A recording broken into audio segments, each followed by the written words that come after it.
there, and welcome back to Academy of Wisdom and Success. I'm Rocco Di Pietro, founder and CEO, and today we're going to talk about how to heal a relationship with your son. We're going to use some ideas from cognitive behavioral therapy, and we're going to use some ideas from Wisdom CBT, which is a branch of cognitive behavioral therapy that we are developing right now. But before we get into it, I would like to tell you about Academy of Wisdom and Success. Our mission is to end human emotional mental suffering, and we're doing that through the development of new ideas in the cognitive behavioral therapy area. Our purpose is to empower humanity for a better future, because we believe that without wisdom, without emotional health, without mental health, we are not going to be able to achieve any success in our lives. And even if we achieve success, we are not going to be happy, because we need both. We need wealth and wisdom. Wealth are relationships, currencies, money, etc. And the most important part is our emotional state, our emotional well-being. If we don't feel good enough in ourselves, we can't earn enough, we can't take care of our families, and we can't make a great life. So this life is one, it's finite, and we want to make the most out of it. In the future, we're going to talk even more about purpose, our mission in life, and all the other important stuff that goes with it. But today, main theme is how to heal a relationship with your son. So if you're blessed to have a son, we're going to talk about daughters in the future. For me, I have two sons, and I want my goal with them is to become best friends with them, and also to create a great relationship and to be a father as well. So the first thing we have to keep in mind is Carol Dweck's idea of growth mindset versus a fixed mindset versus a growth mindset.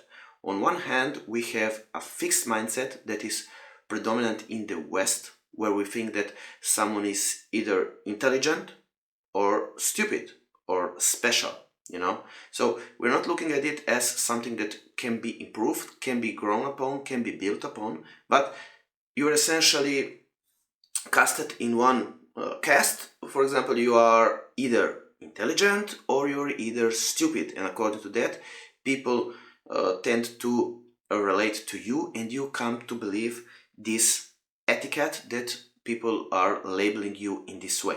In the future episodes, we're going to talk about actually how to get through that, but in relationship to your son, it is important to, first of all, Carol Dweck has discovered in her great book Mindset that in one sense children love to be praised for their intelligence, but it is actually the worst that we can do for them. Why?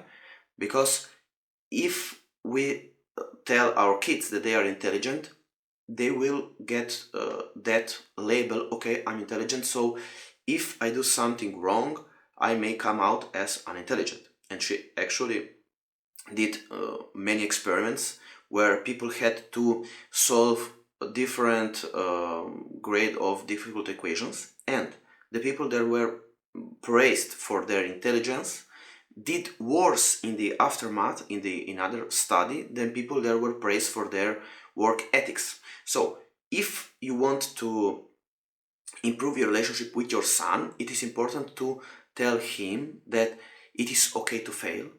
It is okay to look at obstacles as something great, because with obstacles we become better, we grow. So the hero's mantra, obstacles makes us stronger.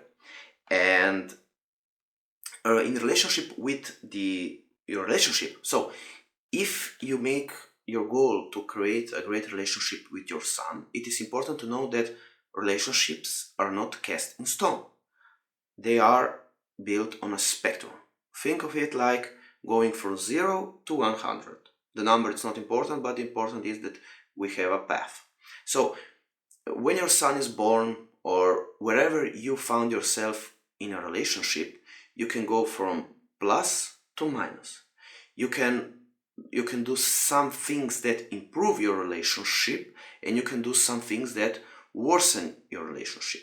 It is important to take in account this growth mindset and know that with absolute certainty that you can improve the relationship with yourself and with your son in the future. So you start somewhere and then you build upon that. It goes hand in hand with cognitive behavioral therapy's idea of all or nothing thinking. Usually, for example, when I think about a relationship with my sons, I think about all or nothing. It's not that I have a relationship with them or that I don't have a relationship with them, but I make it a very important point that it is a relationship that is forming. So I can do the things that grow the relationship, or I can do the things that worsen the relationship. For example, then another important part of it is understanding plus empathy. Think of yourself, for example, when you were a kid and you were thinking about how to grow yourself, how to become better, and you were actually thinking about the whole world, how the world is unfair and so on, why you should do that, and you felt that the world did not understand you. You probably felt that your parents did not understand you. And so it is important that your son feels that you have his back, that you understand him. For example, if your kid is small, it's important that you tell your son when he's when he's stubborn, when he's screaming, that instead of screaming back, that you actually don't do anything because he will feel that he's not understood, that you go with him, that you take him in your arms and you say that you understand him, that you're here for him, that you love him, that you're here to listen to him. So now he has your full attention and he can tell you whatever he wants. This is very important into forming a relationship and very important for building a future relationship.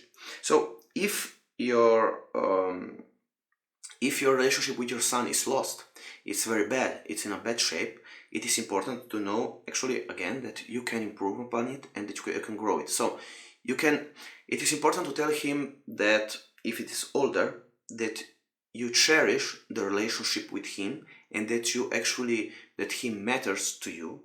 If it's hard to you to say that you love him, it's important to say at least that he matters a lot to you and that you're prepared to do a lot of things, or everything if you want to improve this relationship. So one of the things I wrote down for me to share with you is, for example, my son had a very difficult time, and I told him, don't worry about that, son. I will take care of it. And I'm your father, I'm your dad. And then we went to play basketball, and I told him, I will pick you up from school and take care of those things for you, because he was insecure, he was shy, and he always was thinking about that he's not understood, that if people were angry at him, that something was wrong with him. This is because we think that if somebody is angry at us, that something is wrong with us. We can have an attitude that something is wrong with the world, with them, or with me. And it's important to tell, and that was one of a very important moment when I told my son that I'm here for him and that I will be always here for him. So this is just a small introduction into how to heal a relationship with your son, and we're going to make an episode about how to heal a relationship with your daughter also, of course. I have a daughter, and the relationship with her is very important to me. So until next time, I hope that you got some value from this episode, from this video. If you don't mind, please like the video so it helps us get across. As stated before, our mission is to end human suffering, and one of the main reasons why people suffer is emotional pain, mental pain, pain that comes from bad ideas or wrong ideas about the world. So some ideas are empowering, some ideas are disempowering. So ideas give you power, while some ideas take power away from you. So we want to level the field. We want to empower humanity. We want to make a better future for humanity.